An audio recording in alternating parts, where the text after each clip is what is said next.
Hello students, स्वागत है आपका एमसीएस क्लासेस में। आज हम लोग मध्य प्रदेश की जनजाति जो हमारा यूनिट 10 है उसका जो यूनिट 2 है, टॉपिक 2, उसका नाम क्या है? मध्य प्रदेश की प्रमुख जनजातियां, विशेष पिछड़ी जनजाति, घुमंतू एवं घुमंतू जनजाति जातियों के कल्याण के लिए कौन कौन सी योजनाएं चल रही हैं, ये टॉपिक है। ठीक है। और इससे पूर्व के लेक्चर में हमने कहाँ तक देख लिया था कि मध्य प्रदेश की कौन कौन सी जनजातियां हैं। ठीक है, तो हमने सबसे पहले भील, भील के बाद भारिया, कोरखू, गोंड, ठीक, सहरिया, बैगा इत्यादि प्रमुख जनजातियों को देख लिए है। ठीक है, विस्तार पूर्वक चर्चा करें। और इसका जो अब टॉपिक क्या है, मध्य प्रदेश की विशेष पिछड़ी जनजातियां। ठीक है, विशेष पिछड़ी जनजातियां कौन कौन सी हैं? बैगा, ठीक है, भारिया और सहरिया, ये तीन विशेष पिछड़ी जनजातियां मध्य प्रदेश की। ठीक है, कौन सी जनगणना के अनुसार? 1981 की जनगणना के अनुसार। वैसे हर बार जनगणना में इन्हें विशेष पिछड़ी जनजाति की श्रेणी में रखा जाता है, उसके कुछ निर्धारित मानक हैं। ठीक है, उन मानकों के आधार पर इसे विशेष पिछड़ी जनजाति या आपदाग्रस्त जनजाति की श्रेणी में रखा जाता है। और हमने इन तीनों जनजातियों को विस्तार पूर्वक क्या किए? अध्ययन किए हैं। ठीक है, पूर्व के लेक्चर आप देख लीजिएगा कि किस प्रकार से हमने इन टॉपिकों को कवर किए हैं। ठीक है, और आज का हमारा टॉपिक क्या है? घुमंतू जनजातियां। क्या है? घुमंतू जनजातियां। बहुत ही आईएमपी है, ये नए वाले सिलेबस के हिसाब से नया ऐड हुआ है, ये है ना, नया टॉपिक ऐड हुआ है सिलेबस में। चलिए देख लेते हैं अब घुमंतू जनजातियां होती क्या है। तो मध्य प्रदेश में घुमंतू जनजातियां, ठीक, घुमंतु जनजातियां मध्य प्रदेश में 51 विमुक्त घुमंतु और अर्ध घुमंतु जनजातियां हैं। कितनी? 51 है। कितनी? 51 कैसी जनजातियां हैं? विमुक्त घुमंतु और अर्ध घुमंतु, जिनमें से जो 20 जो जाति है घुमंतु तथा अर्ध घुमंतु की श्रेणी में आती है। जो 30 जातियां हैं, सॉरी 30 जातियां, ये किस श्रेणी में आती है? घुमंतु एवं अर्ध घुमंतु की श्रेणी में आती है। ठीक है, जबकि जो शेष 21 जातियां हैं वो किस श्रेणी में आती है? विमुक्त जनजाति की श्रेणी में आती है। किसकी? विमुक्त जनजाति या जाति की श्रेणी में आती है। ठीक है, तो ये आपको फैक्ट याद रखना है। कितनी है मध्य प्रदेश में विमुक्त और घुमंतु अर्ध घुमंतु जनजातियां? तो 51 है। ठीक है, कितनी है? 51, 51 है। ठीक, अब उसमें से डिवाइड करेंगे तो 30 कौन सी हैं? घुमंतु हैं और अर्ध घुमंतु, और 21 कौन सी है? विमुक्त है। कितनी है? 21 विमुक्त है। अब देख लेते हैं इनके बारे में। विमुक्त समुदाय ऐसे समुदाय हैं जिन्हें ब्रिटिश शासन के दौरान वर्ष 1871 में, तब वर्ष 1871 के आपराधिक जनजाति अधिनियम से शुरू होने वाले कानूनों की श्रृंखला के तहत इन्हें जन्मजात अपराधी की श्रेणी में रखा जाता है। ठीक है, रखा गया था। कब? ऐसे समुदाय जिन्हें ब्रिटिश शासन के दौरान वर्ष 1871 में आपराधिक जनजाति अधिनियम से शुरू होने वाले कानूनों की श्रृंखला के तहत इन्हें जन्मजात अपराधी की श्रेणी में रखा गया। ठीक है, लेकिन स्वतंत्रता के पश्चात इस अधिनियम को निरस्त कर दिया गया। कब? जब भारत स्वतंत्र हुआ तो सबसे पहले 1952 में भारत सरकार ने इस अधिनियम को समाप्त कर दिया गया और उन्हें जो जन्मजात अपराधी कहा जाता था। अब क्यों ब्रिटिशों ने इन्हें जन्मजात अपराधी कहा है? क्योंकि ये हमेशा अपने संघर्षों के लिए क्या करते थे? विद्रोह करते थे। अशांति, मतलब अशांति का मतलब हिंसात्मक साधनों का उपयोग करते थे, क्योंकि ब्रिटिशों के द्वारा इनकी जमीन पे कब्जा कर लिया गया था। ठीक है, अत्यधिक भू राजस्व लगाते थे। इस कारण इन्हें किस श्रेणी में रखा गया है? अब सामान्य श्रेणी में रख दिया गया और इनका नाम क्या कर दिया गया? विमुक्त कर दिया गया। क्या? विमुक्त। ठीक, इसलिए अब इन्हें जन्मजात अपराधी से क्या कर दिया गया? समाप्त कर दिया। इसलिए अब क्या कहा जाता है? इन्हें विमुक्त जनजाति कहा जाता है। ठीक है, कब? 1952 में इस अधिनियम को समाप्त कर दिया गया और इस समुदाय को विमुक्त कर दिया गया। वर्ष 1949 में एक कमेटी बनी थी, अनंत संयनम अयंगर समिति। कौन सी समिति? अनंत संयनम अयंगर समिति। इस समिति की रिपोर्ट के आधार पर आपराधिक जनजाति अधिनियम को क्या कर दिया गया? समाप्त कर दिया गया। क्या कर दिया गया? समाप्त कर दिया गया। और फिर इन्हें क्या कहा जाने लगा?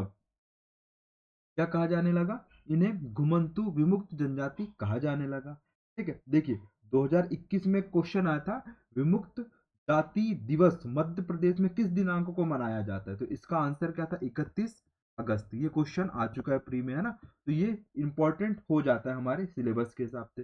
देखिए सबसे पहले मैं बता दूं, पिछड़ी जनजातियों के लिए 1953 में कौन सा आयोग बना था? काका कालेलकर आयोग बना था। ठीक है, ये वैसे कहा जाता है ओबीसी के लिए था, लेकिन ये सभी जाति जो पिछड़ी है उनको चिन्हित करने के लिए बनाया गया था। कौन सा आयोग? काका कालेलकर आयोग। फिर उसी के दौरान कौन सा? बिंदेश्वरी, ठीक है, बीपी मंडल जिसको हम बोलते हैं, ठीक है, ये एक आयोग बना था। ठीक है, पिछड़ी जनजातियों से संबंधित था। ठीक है, तो ये आपको दो आयोग के नाम याद करना है, वो तो जब आयोग पढ़ेंगे हम लोग तो उसमें हम देख लेंगे। ठीक है, चलिए अब देख लेते हैं महाराष्ट्र सरकार के द्वारा। ठीक है, महाराष्ट्र सरकार के द्वारा इदाते समिति गठित की गई थी। कब? 1999 में। कौन सा? इदाते समिति। और इदाते समिति के अध्यक्ष कौन थे? ये जो फोटो लगी हुई है इनका नाम क्या है? भीकू रामजी इदाते। ठीक है, इनकी अध्यक्षता में कमेटी बनी थी। कौन सा? इदाते कमेटी। और इसका उद्देश्य क्या था? घुमंतु तथा विमुक्त घुमंतु और अर्ध घुमंतु जनजाति आयोग, ठीक है, इसका नाम था। इसका उद्देश्य क्या था? विमुक्त घुमंतु और अर्ध घुमंतु समुदायों के हितों में सुधार करना। ठीक है, क्या था? उनके हितों में सुधार करना और उनके उत्थान के लिए, ठीक है, डीएनटी समुदाय के उत्थान के लिए कई उपयोगी सिफारिशें की थी इन्होंने। किसने? इदाते समिति ने। किसने बनाया था? किस गवर्नमेंट ने बनाया था? महाराष्ट्र सरकार ने बनाया था। कब बनाया था? 1999 में। ठीक, चलिए अब देखते हैं जब पहली बार राष्ट्रीय मतलब नेशनल लेवल पर कौन सा घुमंतु अर्ध घुमंतु जनजाति आयोग कब बना था? तो ये इसका गठन हुआ था 2005 में। कब हुआ था इसका गठन? आयोग बना था कब? 2005 में। ठीक है, कब? 14 मार्च 2005 को आयोग बना था। कौन सा? विमुक्त घुमंतु एवं अर्ध घुमंतु जनजाति आयोग। ठीक है, और इन्होंने अपनी रिपोर्ट कब दी थी? 2008 में इन्होंने अपनी रिपोर्ट प्रस्तुत की थी। और आयोग के अनुसार 1500 कितनी? देश भर में 1500 घुमंतु अर्ध घुमंतु जनजातियां हैं। कितनी? 1500 घुमंतु और अर्ध घुमंतु जनजातियां हैं। ठीक है, और 198 विमुक्त जनजातियां हैं। कितनी? 198 विमुक्त जनजातियां हैं। और इनमें कितने कितने करोड़ है इनकी जनसंख्या? 15 करोड़ है इनकी जनसंख्या। कितनी? 15 करोड़। ये 2008 में जो आयोग 2005 में जो आयोग बना था, क्या आयोग था? राष्ट्रीय विमुक्त घुमंतु एवं अर्ध घुमंतु जनजाति आयोग। और इसके अध्यक्ष कौन थे? इसके अध्यक्ष थे बी एन रेनके। कौन थे? बी.एन. रेनके इनके अध्यक्ष थे। कौन? बी.एन. रेनके। ठीक है, और सबसे पहले 1999 में कौन? इदाते समिति बनी थी। इन्होंने ही सबसे पहले चिन्हित किया था किनको? घुमंतु अर्ध घुमंतु और विमुक्त जन समुदायों को। ठीक है, क्लियर? चलिए ये हो गया। अब इसी का जब दूसरा आयोग बना था तो दूसरा आयोग कब गठित हुआ था ये देख लेते हम लोग। द्वितीय आयोग। पहला आयोग तो कब बना था? 2000। फर्स्ट आयोग कब बना था? 2005 में। रिपोर्ट दी थी इन्होंने 2008 में और कहा था कितने? 1500 क्या है? विमुक्त एवं 1500 क्या है? घुमंतु एवं अर्ध घुमंतु है। ठीक है, और 198 विमुक्त जनजाति है। विमुक्त क्या है? जनजातियां हैं। ठीक है, अब द्वितीय आयोग कब बना? तो 2014 में बना। कब बना? 2014 में। और इनके अध्यक्ष कौन थे?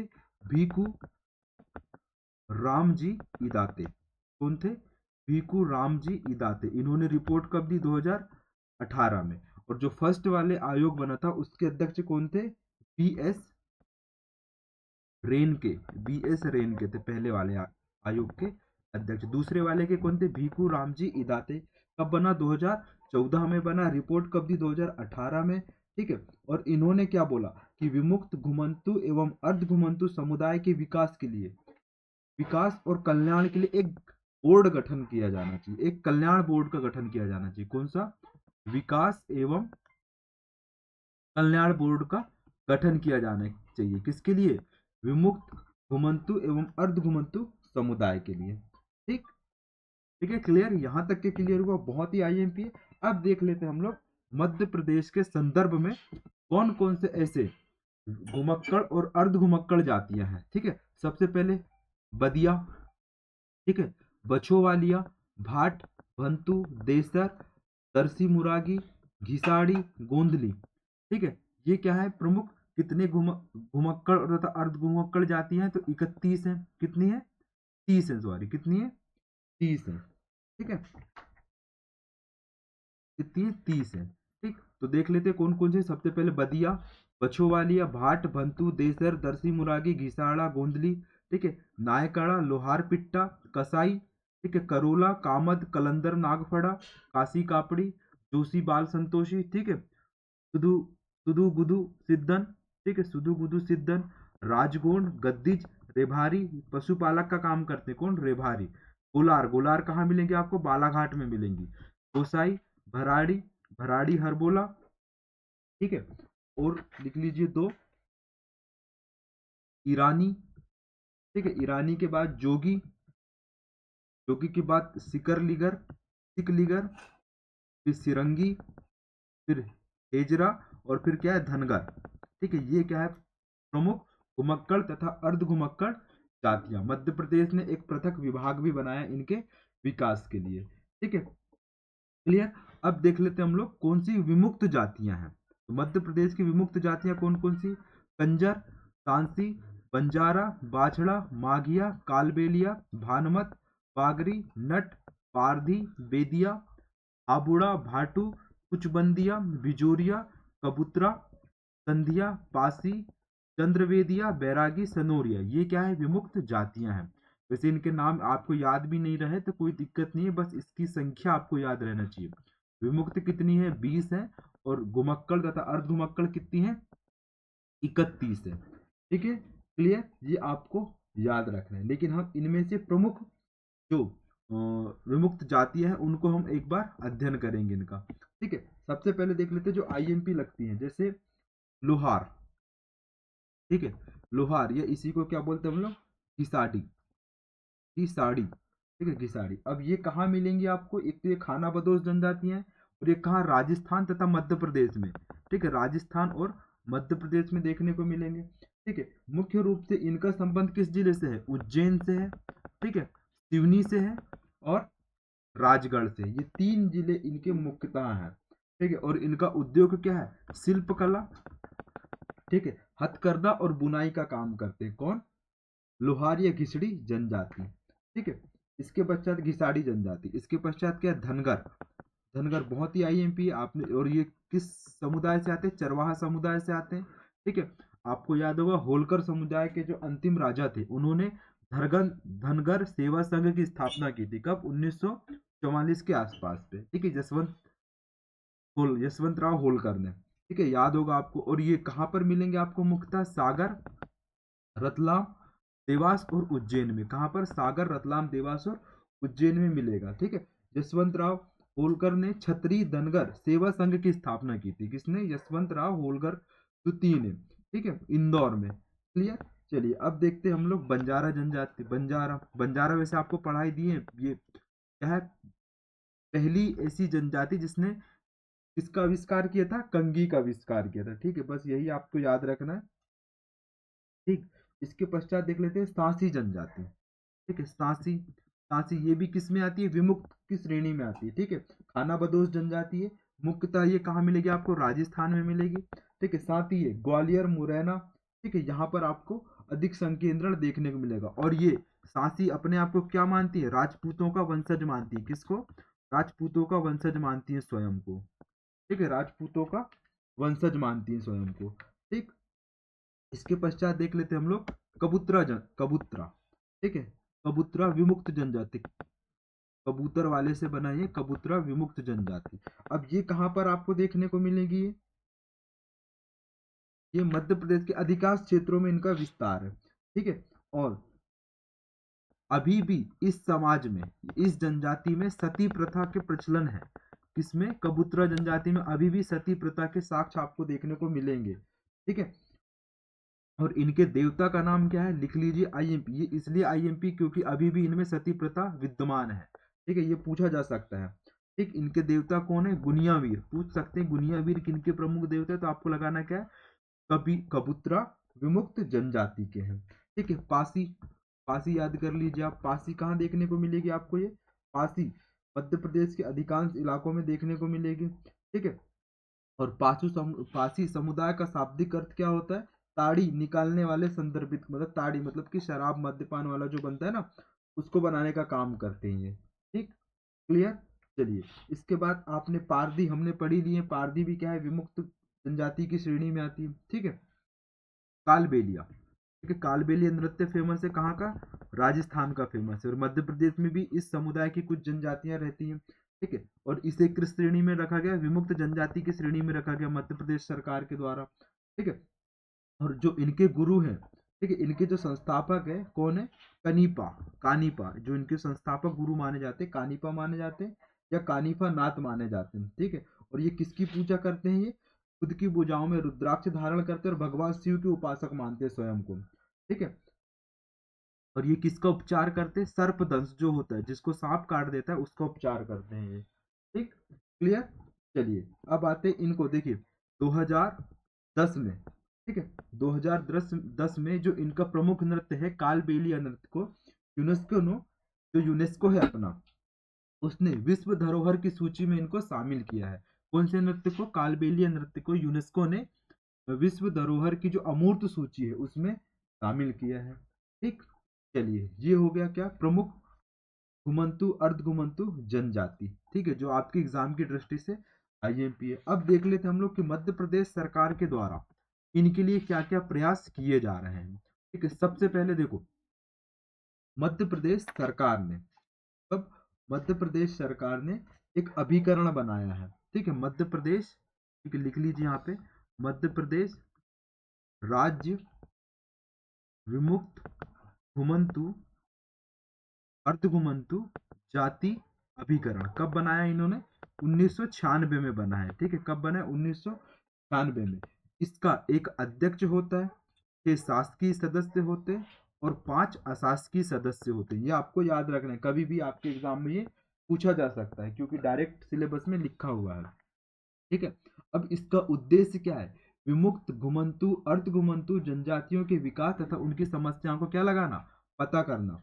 ठीक है। और विकास के विभिन्न क्षेत्रों के विनियोजन तथा उत्पादन के लिए जातियों के परामर्श से योजनाएं तैयार करना। जो भी इनकी जातियां हैं उनसे परामर्श करेंगे और उनके विकास के लिए क्या बनाएंगे, योजनाएं बनाएंगे। ठीक है। और इन योजनाओं का प्रत्यक्ष तथा अप्रत्यक्ष रूप से क्या करना, सफलतम क्रियान्वयन सुनिश्चित करना इसका उद्देश्य है। ये क्या है, अभिकरण। अभिकरण कब बना, 1996 में, एजेंसी। और लेकिन जो कल्याण विभाग बनेगा, कब बनेगा, इसका नाम क्या है, विमुक्त घुमंतु अर्ध घुमंतु विभाग। विभाग कब बना, 2011 में बना। विभाग कब बना, 2011 में। इसका मुख्यालय कहाँ पर है, राजीव गांधी भवन, श्यामला हिल्स, भोपाल में। ठीक है। अब देखो, इस विभाग का मुख्य उद्देश्य क्या है। ठीक है, तो इसका उद्देश्य क्या है कि पहले तो जनजातियों के कल्याण कार्यक्रमों का क्या करना, क्रियान्वयन करना। ठीक है। और उनके शैक्षणिक तथा आर्थिक विकास की योजनाओं का क्या करना, क्रियान्वयन करना। सबसे पहले क्या है, कल्याण कार्यक्रम का निर्माण और उनका क्रियान्वयन करना, फिर शैक्षणिक तथा आर्थिक विकास की योजनाओं का क्रियान्वयन करना। ठीक है, इसका क्या है, ये मुख्य उद्देश्य है। और इस विभाग के अनुसार मध्य प्रदेश में कितनी विमुक्त और घुमंतु अर्ध घुमंतु जनजातियां, तो 51 जनजातियां हैं। ठीक, अब देख लेते हैं विमुक्त जनजाति दिवस के अवसर पर कब मनाया जाता है। विमुक्त जनजाति दिवस अभी बताए थे आपको, 31 अगस्त को मनाया जाता है। कब पूछा था, 2021 के प्री में पूछा जा चुका है। ठीक है, कि इनकी जनजाति पंचायत में शिवराज सिंह चौहान जी ने एक संवाद प्रस्तुत किया था और इन्होंने बोला क्या था, समुदाय के विकास तथा उन्नति के लिए राज्य सरकार कृत संकल्पित है, कि यानी कि वो, उनका दृढ़ निश्चय है कि वो इनके विकास के लिए काम करेगी और इनके सामाजिक शैक्षणिक और आर्थिक विकास के लिए सभी आवश्यक प्रयास किए जाएंगे। ठीक है। इन जनजातियों के विद्यार्थियों के लिए श्रमोदय, ग्रामोदय और एकलव्य विद्यालय में सीटें क्या की जाएगी, आरक्षित की जाएगी। ठीक है।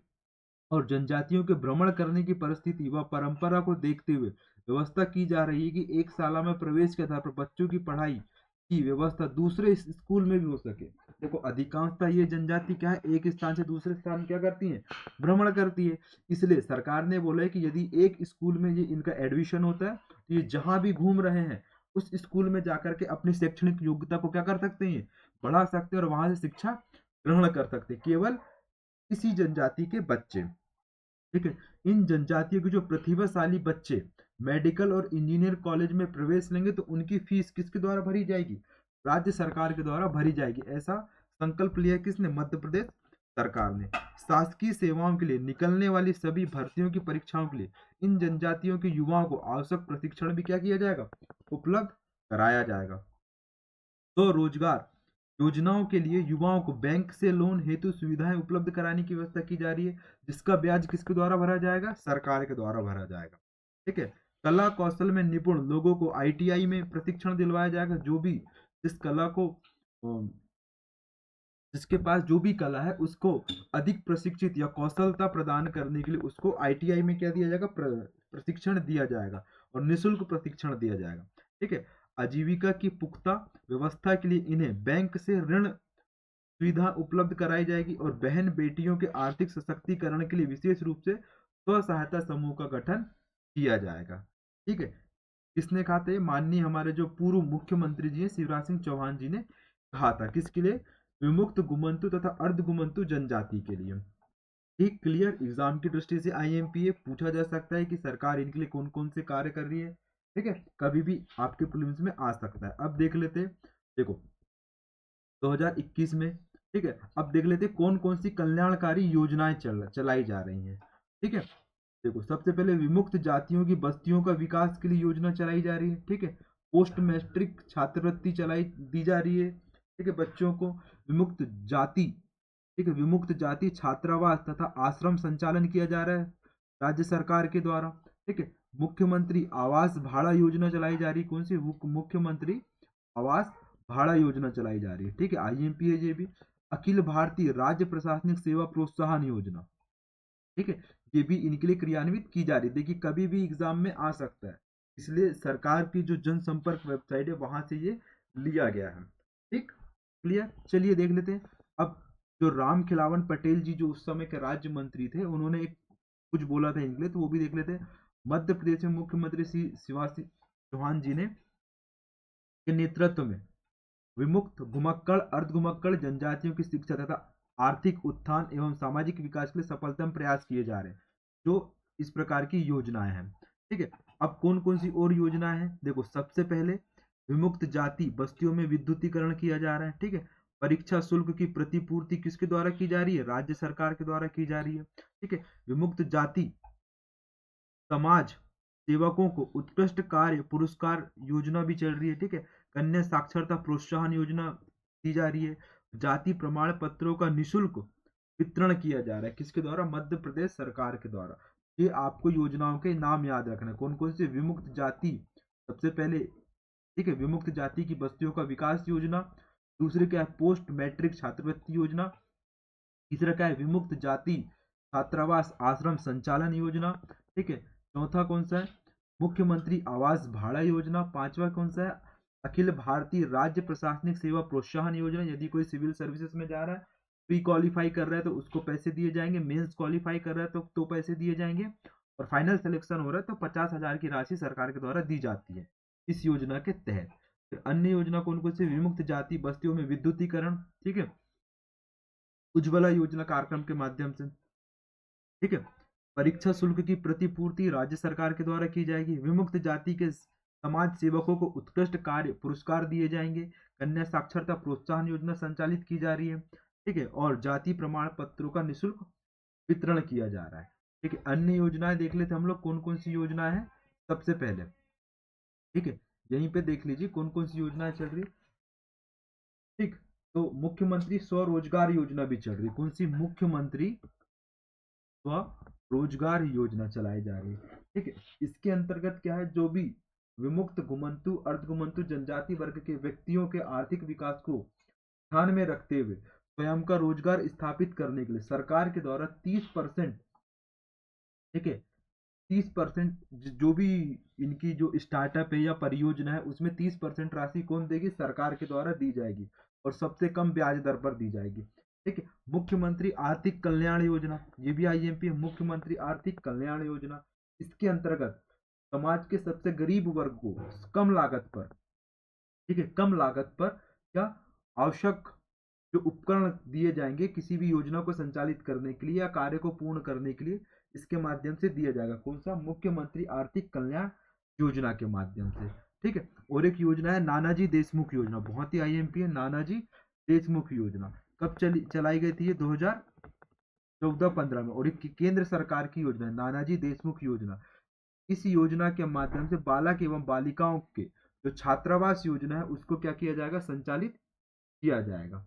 ठीक है, क्लियर? तो ये हो गया क्या हमारा? विमुक्त घुमक्कड़ तथा अर्ध घुमक्कड़ जातियां, जो बहुत ही आईएमपी हमारे प्रीलिम्स के दृष्टिकोण से, क्योंकि देखिए 15 नवंबर को क्या बनाया जाता है? जनजाति गौरव दिवस। तो मध्य प्रदेश सरकार और केंद्र सरकार के द्वारा जनजातियों के विकास के लिए अधिक से अधिक प्रयास किए जा रहे हैं, ताकि उनको समाज की मुख्य धारा में क्या किया जा सके? ला सके, और उनका विकास किया जा सके या उनका उत्थान किया जा सके। ठीक है, क्लियर? यहाँ तक कि आपको आया समझ में? और कल से हम लोग, जो हमारी नेक्स्ट क्लास रहेगी, उसमें हम लोग जनजातियों के कल्याण के लिए कौन कौन सी योजनाएं चल रही इसका अध्ययन करेंगे, और साथ ही मध्य प्रदेश की जातियों का भारत के स्वतंत्रता आंदोलन में योगदान तथा राज्य के प्रमुख जनजातीय व्यक्तित्व, इसका लेक्चर लाएंगे। ठीक है, thank you for watching MCS classes. मिलते हैं